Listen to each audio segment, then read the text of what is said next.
tahan. Taruh, hang on. Kita terus dulu ya. Nah, ini coba enter. Oke, kita lanjutkan. Nah, sekarang kita lihat tentang algoritma greedy. Ini Mbak Rino tidak menerjemahkan.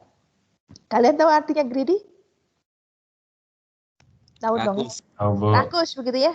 Mungkin karena kesannya nggak bagus gitu ya. Ya, jadi ini untuk menyelesaikan masalah optimasi begitu ya, mencari solusi yang optimal. Ya. Nah, jadi mengapa namanya greedy? Karena ini ya, karena yang kedua ini. Jadi yang akan dilakukan dalam algoritma greedy adalah menentukan pilihan terbaik dalam setiap langkah. Jadi tidak mikir terlalu jauh gitu ya, greedy ini. Pokoknya pilihan terbaik pada saat itu yang diambil.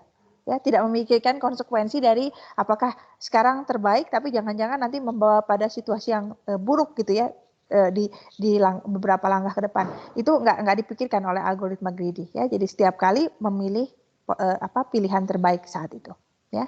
Nah, jadi penamaan greedy-nya demikian ya. Atau greedy-nya itu merujuk pada sifat ini ya. Jadi algoritma yang mencari pilihan terbaik dalam setiap langkah itu disebut greedy ya. Jadi rakus dalam artian itu ya.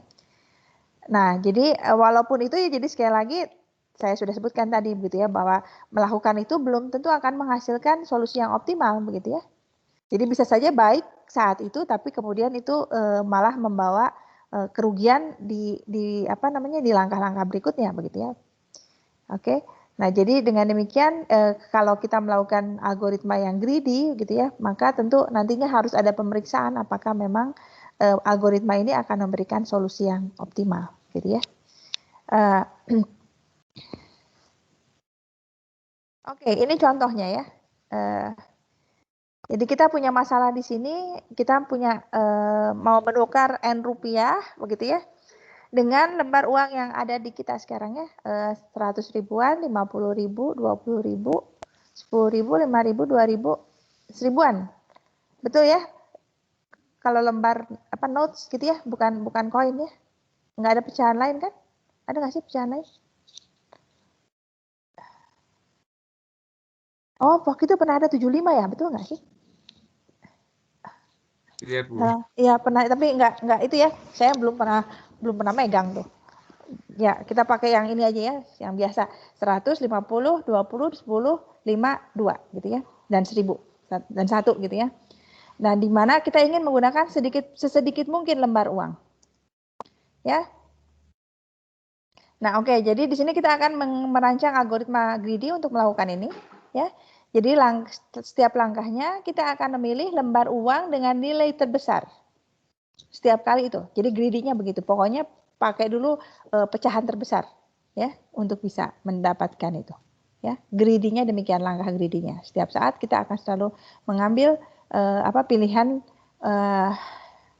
atau lembar yang dengan nilai terbesar. Oke ya, jadi contohnya di sini kalau mau menukar 288.000, maka kita pakai dulu yang 100 ribuan gitu ya. Ambil 100 ribu, sisanya 188.000. Masih bisa pakai 100 ribu, pakai lagi 100 ribu gitu ya, menyisakan 88. Oke, 88 sudah tidak bisa lagi pakai 100 ribuan. Oke, pecahan terbesar berikutnya kita pakai 50 begitu ya. Sisa 38, 50 sudah tidak bisa, berarti kita pakai pecahan berikutnya 20 gitu ya, menyisakan 18. Ya, 18 sudah tidak bisa pakai 20, pecahan terbesar berikutnya 10, menyisakan 8 ya. 8 pakai 5 gitu ya, menyisakan 3, 3 pakai 2 begitu ya, menyisakan 1 ya. Begitu ya. Algoritmanya bekerja seperti itu. Jadi setiap kali kita akan gunakan dulu pecahan terbesar yang mungkin ya. Oke. Nah, ini kalau dituliskan dalam bentuk pseudocode demikian bentuknya ya. Jadi penukaran uang secara greedy begitu ya algoritmanya. Di sini inputnya adalah apa nih? Nilai dari pecahan uang begitu ya. Jadi C1 CR berarti kalau kita di mana ininya C-nya C1 lebih besar dari C2 ya. Jadi berarti C1 pecahan 100.000 C2, 50.000 C3, 20.000 C4 berapa? 10.000 C5, 5.000 C6, 2.000 C7, 1.000 gitu ya. Nah, kemudian input yang berikutnya adalah apa nih? Ada yang nanya nih, saya ada pertanyaan? Sebentar. Apa ini? Oh, mungkin di tempat yang lain ya. Oke.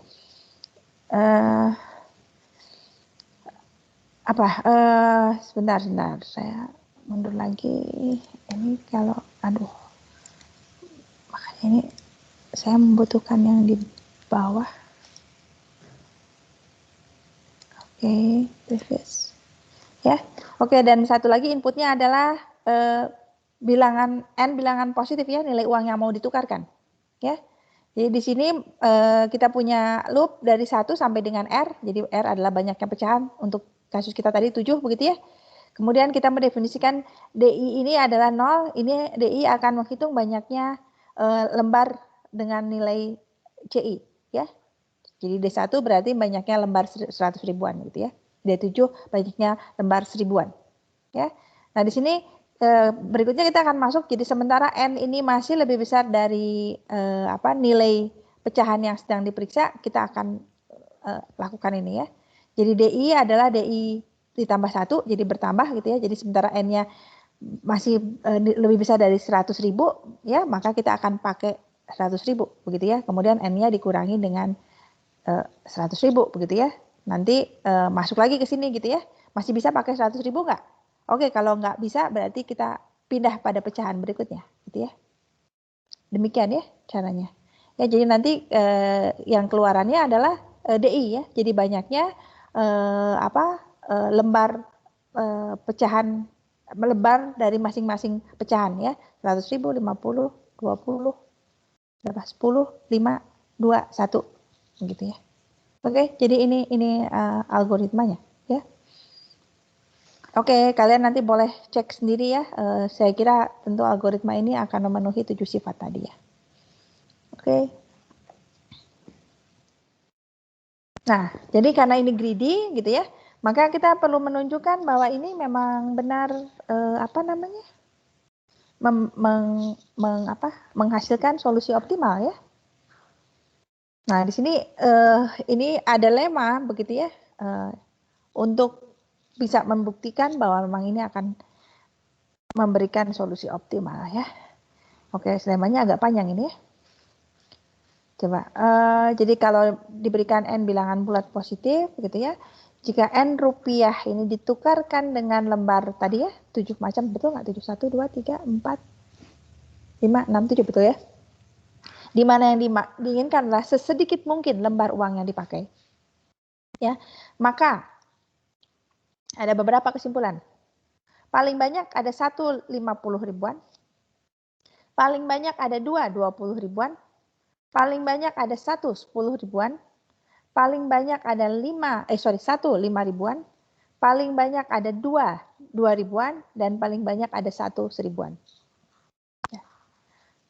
Jadi kalau tadi ya, asumsinya apa? Sedikit mungkin lembar uang yang dipakai. Ya, selain itu tidak mungkin ada 2 lembar 20 ribuan dan 1 lembar 10 ribuan, gitu ya. Atau 2 lembar 2 ribuan dan 1 lembar 1000-an. Begitu ya. Terus banyaknya uang yang dapat ditukarkan dalam pecahan 50, 20, 10, 5, 2, 1 ribuan tidak bisa melebihi 99.000 rupiah. Betul nggak?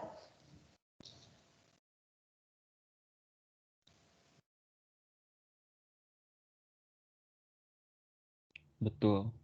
Betul nggak lemanya?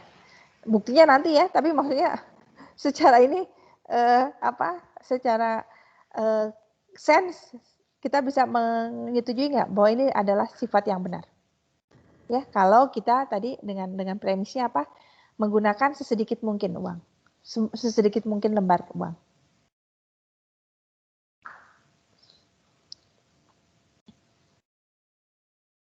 Saya kira betul ya.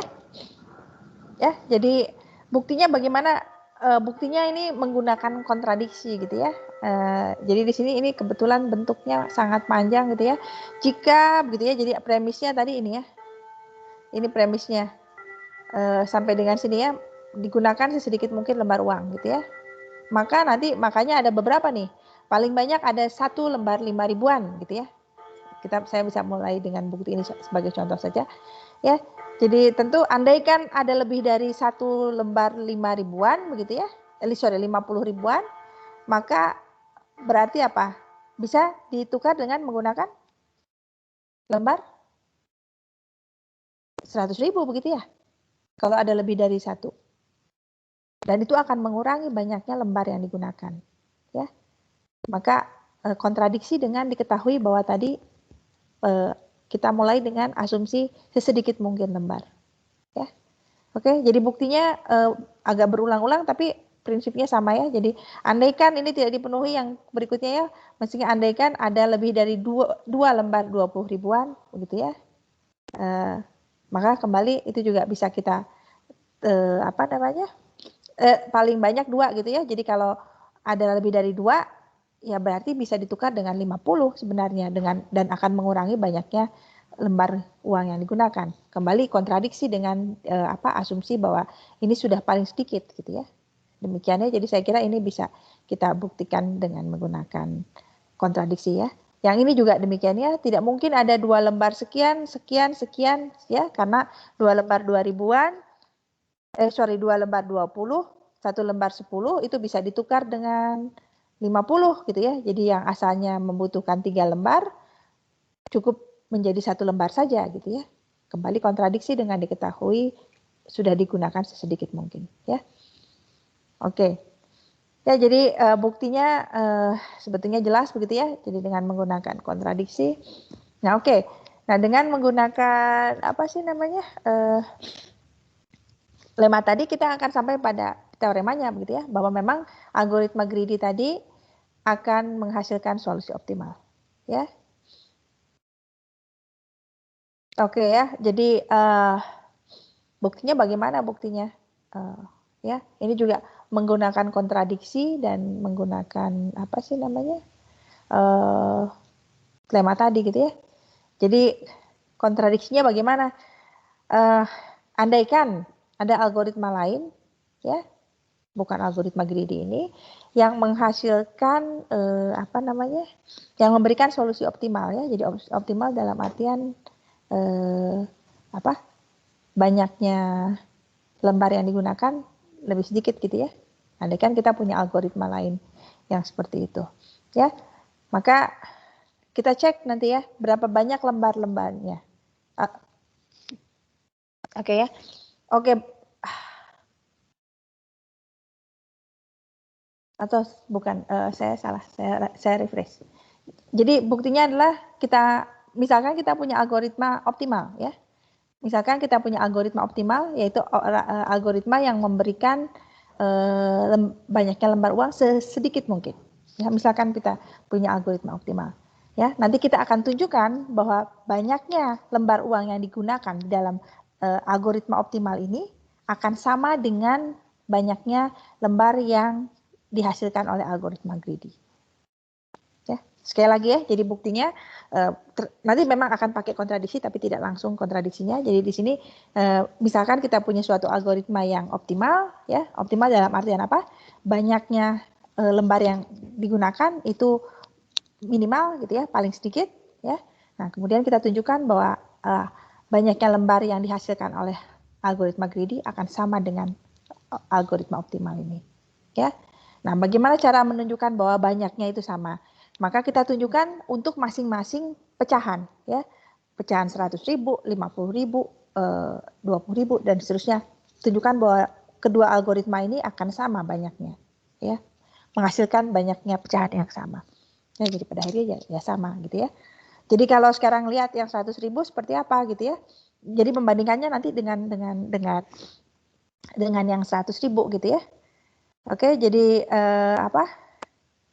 kita tunjukkan bahwa misalnya ini saya tulis di mana? Saya nggak nulis nih. Saya nggak punya. Oke, ini saya ini apa namanya dengan konteks yang menggunakan pecahan uang Amerika begitu ya, sama saja ya ini caranya. Jadi kalau kalian ini gimana caranya nih, saya mau nulis nih, udah bisa ya, oke. Misalnya ini Q1 ini banyaknya pecahan 100.000 gitu ya, oke. Ini dari algoritma greedy misalnya ya. Nah kemudian saya punya key accent, ini banyaknya pecahan 100.000, ini dari algoritma yang optimal ya. Nah kita harus tunjukkan pada akhirnya nanti ini sama ya, akan ditunjukkan gitu ya bahwa Q1 itu key akan sama dengan key accent gitu ya, itu tujuannya. Aduh gimana nih caranya, saya mau ngapus ini gimana caranya ya, ada yang bisa bantu nggak, gimana ya caranya, pointer option, ini dia eraser. Oke. Ya, jadi menunjukkan ini caranya, ya ini akan ditunjukkan gitu ya. Caranya apa? Jadi kita asumsikan dulu bahwa yang optimal, tadi gimana caranya? Ini pointer option pen. Yang optimal itu optimal yang key ya. Ini lebih kecil sama dengan key gitu ya. Kan dia optimal gitu ya. Maka tentu dia akan lebih kecil atau sama dengan key dari greedy. Nah, nanti yang harus ditunjukkan adalah bahwa pilihan ini nggak bisa terjadi nih. Pilihan bahwa key accent lebih kecil, strict ya, dari key ini tidak bisa terjadi. Ya, sehingga nanti pada akhirnya ya key accent harus sama dengan key. Ya. Jadi tadi sekali lagi dari mana saya dapat key accent lebih kecil sama dengan key? Karena yang ini optimal gitu ya. Kalau optimal kan dia harusnya nggak lebih jelek dari greedy dong gitu ya, lebih kecil atau sama dengan. Ya. Nah, tapi kemudian nanti kita tunjukkan bahwa yang ini kasus key accent kecil sama dengan key itu tidak mungkin terjadi. Ya, dari mana hasil ininya? Karena kita menggunakan, jadi andaikan ini terjadi, nanti akan bertentangan dengan dengan lemma tadi. Ya. Oke, jadi lemma tadi kan tidak mengatakan algoritma apa-apa gitu ya. Bahwa kalau kita menggunakan punya uang N, kemudian menggunakan sesedikit mungkin pecahan, nanti harus ada sifat bahwa berapa banyak 50-nya nggak mungkin lebih dari 1 dan seterusnya gitu ya. Nah, jadi nanti kalau kita mengandaikan ini key accent ini lebih kecil dari key, maka nanti kita akan berkontradiksi dengan lemma tadi. Ya. Oke, akibatnya tentu kesimpulannya apa? Bahwa key accent lebih kecil dari key ini tidak bisa terjadi. Jadi pilihannya tentu key accent sama dengan key. Ya, jadi ini kita lakukan untuk semua denominasi, untuk semua pecahan, 100.000, 50.000 dan seterusnya. Ya, sehingga nanti pada akhirnya kita akan dapatkan bahwa ternyata banyaknya pecahan yang dihasilkan solusi optimal ya persis sama dengan apa yang dihasilkan oleh algoritma greedy kita. Ya, jadi buktinya demikian ya. Jadi Bu Rina di sini menuliskan dengan kontradiksi dan menggunakan lemma karena buktinya akan berulang-ulang seperti itu gitu ya. Tapi itu idenya demikian. Ada pertanyaan? Saya hang on.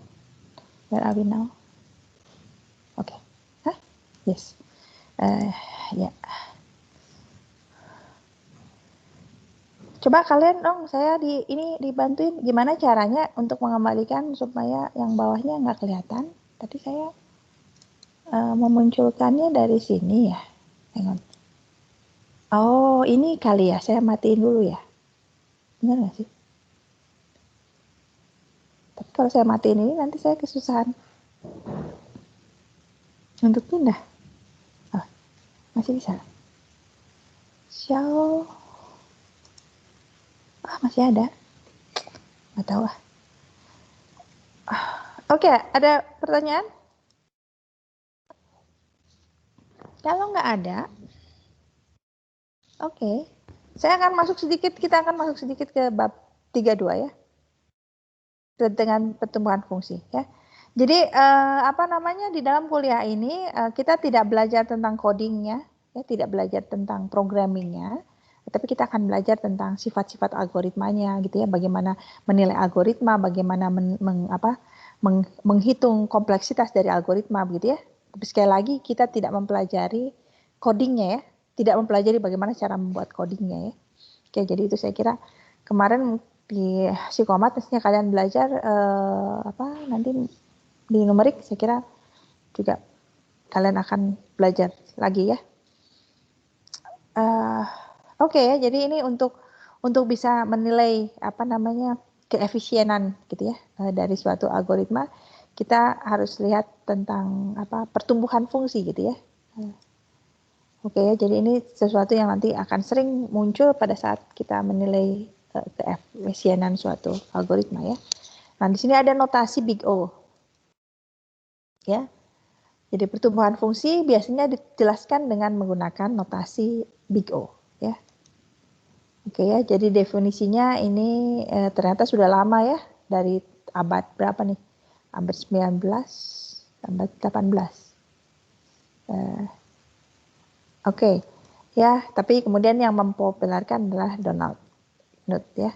Di sini misalkan kita punya F dan G adalah fungsi dari himpunan bilangan bulat atau bilangan real ke bilangan real, gitu ya. Jadi domainnya bisa Z, bisa R, oke. Kemudian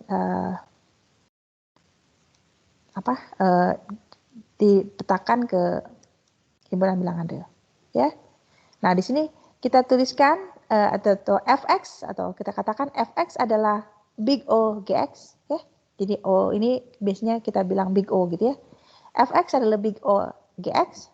Saya tidak terjemahkan ya, tidak menjadi O besar, biar ya big O ya. Fx adalah big O gx atau ditulis seperti ini ya, fx sama dengan big O gx ya.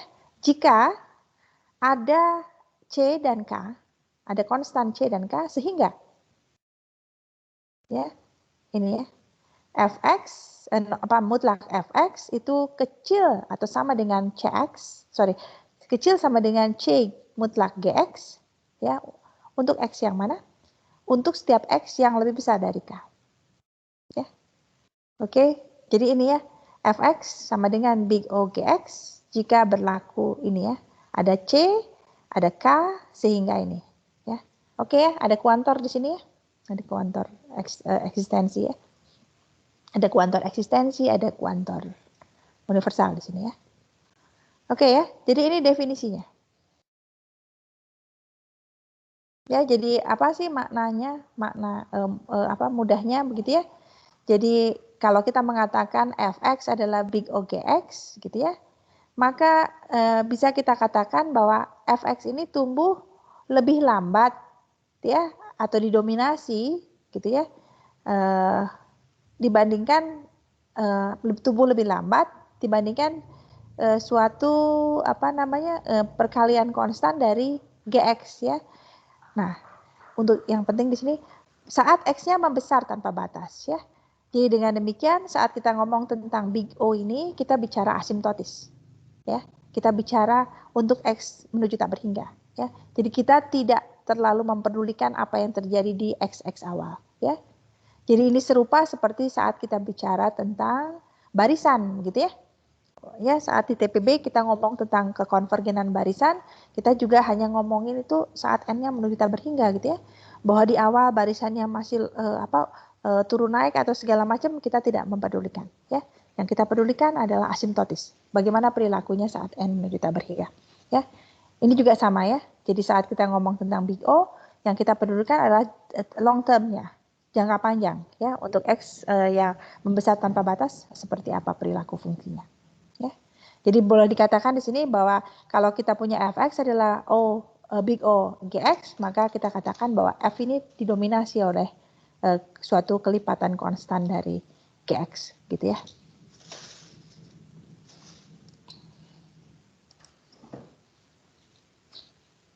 Oke, ini contohnya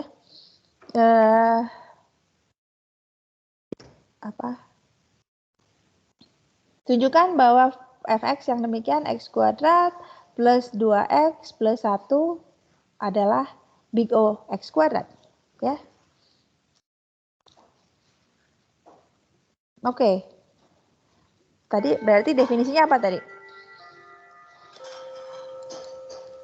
Apa tadi? Kalau menunjukkan suatu fungsi, ini nggak enak banget ya. Apa? Big O, maka kita harus tunjukkan adanya konstan C dan K sehingga ya mutlak Fx lebih besar sama dengan CGX untuk X yang lebih besar dari K. Ya, jadi kita harus tunjukkan adanya C dan K ini. Ya, jadi kalau kembali ke sini untuk menunjukkan ini berarti kita harus pilih gitu ya C dan K-nya ya. Nah di sini Bu Lina tuliskan di sini bahwa untuk X yang lebih besar dari 1 akan berlaku demikian. X kuadrat plus 2X plus 1 ini akan lebih besar dari, kalian perhatikan apa yang dilakukan di sini. X kuadratnya tetap ya, kemudian ini suku yang kedua 2X diganti jadi 2X kuadrat gitu ya.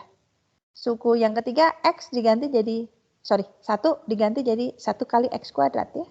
Jadi semua suku yang bukan bentuk X kuadrat digantikan dengan X kuadrat gitu ya. Terus pertanyaannya kan kapan ini benar? Oh ya, kalau X-nya lebih besar dari 1 tentu ini benar ya. Ya, jadi ingat bentuk kuadrat kan kalau X-nya di antara 0 dan 1 kuadrat itu tidak lebih besar tidak lebih besar dari X begitu ya, atau tapi kalau X-nya lebih besar dari 1 tentu ini akan benar ya. Oke, jadi dengan demikian kita dapatkan di sini bahwa X kuadrat plus 2X plus 1 akan lebih kecil atau sama dengan 4X kuadrat saat X-nya diambil lebih besar dari 1. Ya, jadi dengan demikian dari sini kita mendapatkan bahwa ada C dan K yang diinginkan oleh definisi tadi ya. Jadi dengan memilih C-nya 4 gitu ya dan K-nya 1, maka kita baru saja menunjukkan bahwa Fx ini akan lebih kecil atau sama dengan Cx kuadrat jika Kx-nya lebih besar dari K. Ya. Jadi dengan demikian benar bahwa Fx ini adalah big O X kuadrat. Ya. Oke, jadi di sini mudah aja gitu ya, nggak dibikin susah ya. Kalian lihat cara mencari C dan K-nya. Ini bisa saja tidak tunggal sebenarnya gitu ya, tapi di sini saya kira ini ya prinsipnya pada saat kita menentukan big O ini biasanya tidak terlalu banyak, tidak terlalu apa istilahnya. Ini benar gitu ya, tapi tidak terlalu apa ya? Saya kehilangan kata-kata yang tepat untuk menggambarkan ini apa. Tidak ya sederhana saja begitu ya tadi bagaimana kita menaksir batas atasnya itu ya, karena maunya ke X kuadrat gitu ya, memunculkan X kuadratnya gitu ya, tapi yang enak-enak aja begitu ya, semua bentuk yang tidak memuat X kuadrat kemudian digantikan dengan X kuadrat gitu ya. Nah ini kapan benarnya, yaitu berarti memilih K-nya untuk X yang mana itu benar gitu ya. Ya, oke, jadi jadi dengan demikian ya tentu ini big O X kuadrat. Oke, sampai di sini ada pertanyaan nggak? Jam berapa sekarang? 8:10. Oke ya, nah ini kita lihat secara grafis barangkali ya akan lebih membantu bagaimana melihat situasinya. Jadi tadi yang mau diperiksa adalah Fx ini ya. X kuadrat plus 2X plus 1.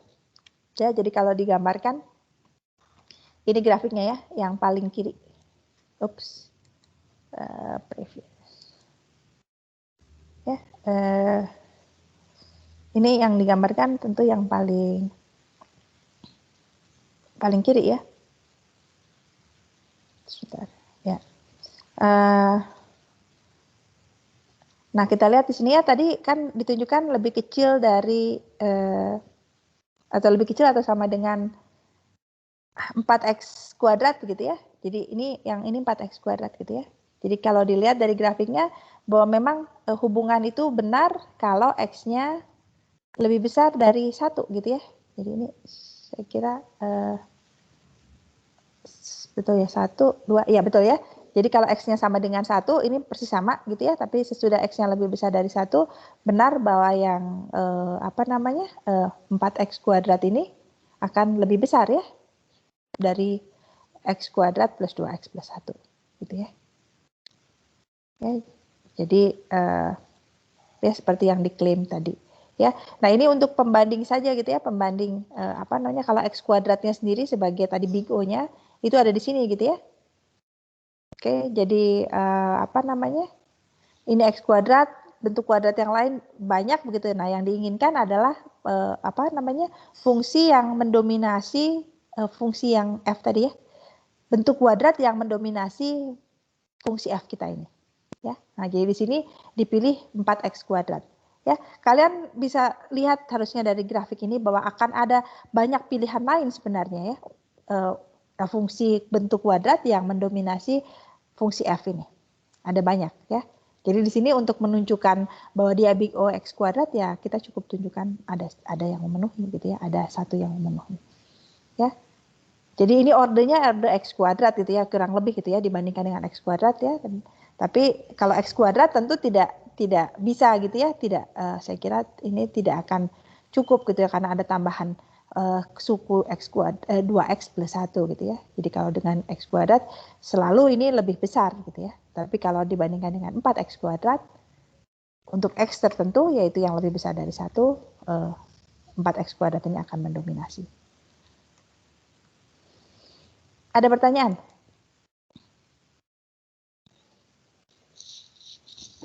Saya merencanakan untuk lebih cepat selesai hari ini karena saya harus menguji, jadi kita tidak boleh lebih dari 8:30.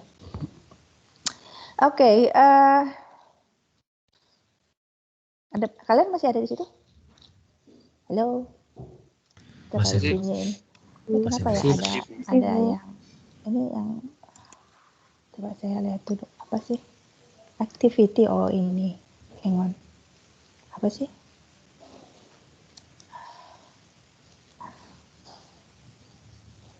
Oh, oke, ada yang nanya sama saya di mana itu kelas yang satunya. Oke, nanti aja dijawabnya. Kembali ke mana tadi kita? Oke, kalau nggak ada pertanyaan saya lanjut nih ya. Nah, sekarang kita akan lihat ya. Tadi kan big O itu artinya satu bentuk fungsi yang mendominasi fungsi yang ingin kita lihat gitu ya. Nah, ini jadi pertanyaannya sekarang kalau X kuadrat adalah big O X pangkat, kalau Fx adalah big O X kuadrat, apakah Fx juga big O X pangkat 3? Kira-kira jawabannya bagaimana? Ya, Bu. Ya, iya jawabannya. Jadi kalau dia didominasi oleh suatu bentuk kuadrat, tentu dia juga akan didominasi oleh suatu bentuk X pangkat 3, pangkat 4, pangkat 5. Ya. Oke. Jadi dengan demikian di sini kalau kita bicara tentang big O tentu nanti kita akan memilih yang paling kecil gitu ya. Jadi karena X pangkat 3 bertumbuh lebih cepat dari X pangkat kuadrat, maka ya tentu X pangkat 3 juga akan mendominasi atau tumbuh lebih cepat dari Fx gitu ya. Nah jadi di sini supaya nanti nggak bingung gitu ya, nanti saya biar aman udah aja langsung big O Fx adalah big O X pangkat 1000 gitu ya. Nanti jadi tidak ada sense-nya gitu ya. Oke, jadi dengan demikian ini konvensinya ya. Jadi kita akan memilih fungsi sederhana terkecil ya yang mengakibatkan Fx adalah big O Gx ya. Jadi dengan demikian kalau untuk Fx yang tadi saya kira yang paling terkecil adalah big O X kuadrat ya. Fungsi sederhana ya. Nah, tentu nanti bisa saja mungkin lebih kecil dari suatu X pangkat berapa pangkat sedikit di bawah 2, berapa sedikit di bawah 2 misalnya kok saya blek nih kalau sedikit di bawah sama misalnya 7/3 atau apa ya. Ya, itu tadi ya di sini saat kita melakukan big O ini kita akan loose gitu ya, tidak terlalu ketat gitu ya. Jadi yang diinginkan fungsi yang sederhana gitu ya. Oke, ini contohnya. Contoh lain ya, apa namanya, 30N plus 8 adalah big ON. Ya, oke. Nah, di sini kembali bagaimana cara melakukannya, ini sederhana juga gitu ya. Jadi ini Bruno membalik ya. 30N plus 8 ini akan lebih kecil dari 30N plus N gitu ya. Jadi yang belum memuat N kita ganti dengan N gitu ya. Benarkah ini? Benar sepanjang N-nya dipilih yang lebih besar dari 8 tentu gitu ya. Oke. Jadi dengan demikian di sini kita dapatkan 31N lebih besar dari 30N plus 8 ya, sehingga apa namanya, kita dapatkan ada C dan K yang memenuhi definisi tadi ya. Jadi benar bahwa 30N plus 8 adalah big ON.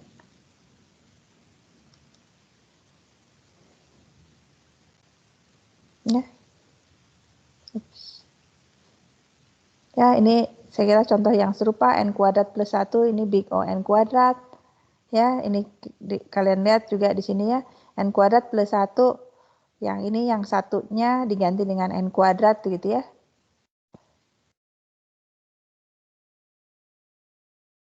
Ya, jadi kembali ke sini ya. Jadi kalau misalnya kalian di sini mau bilang 30N tambah 8 ini lebih besar, lebih kecil dari 30N tambah 8N gitu ya. Untuk N yang lebih besar dari 1 boleh juga ya. Nggak masalah juga. Nanti jadinya kita dapat 38N lebih besar dari 30N plus 8 untuk N yang sedikitnya 1. Boleh. Ya, jadi sebetulnya C dan K-nya ini tidak unik ya. Yang enak-enak aja gitu ya.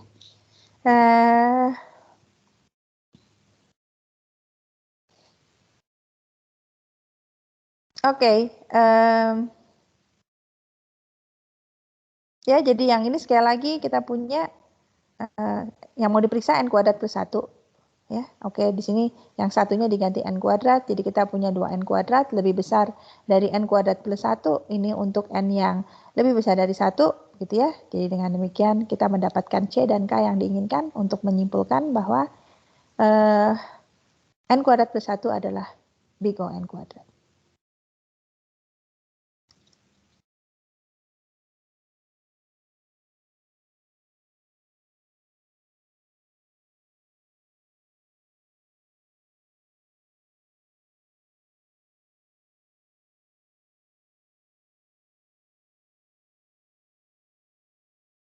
Oke, ya ini apa namanya, grafisnya yang tadi, tapi Bu Rino di sini tidak menggambarkan 31N-nya ya. 31N mestinya apa sih, sama-sama memotong di di pusat koordinat, tapi dia lebih curam begitu ya.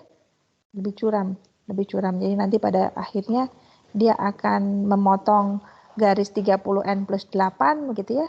Memotong sehingga mendominasi ya untuk semua kalau kita bicara N-nya lebih besar dari 8 ya. Jadi harusnya di sini ada tambahan atau ada. Oh, ini Bu Rina sudah menyiapkan. Saya yang kurang ngeklik ya. Ini ya yang 31N di sini. Oke.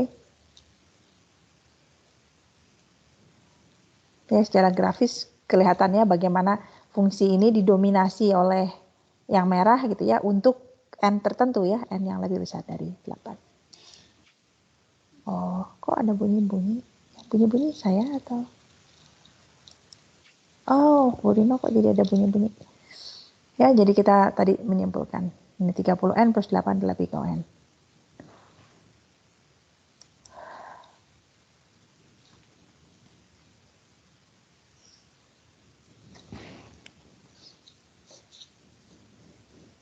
Oke.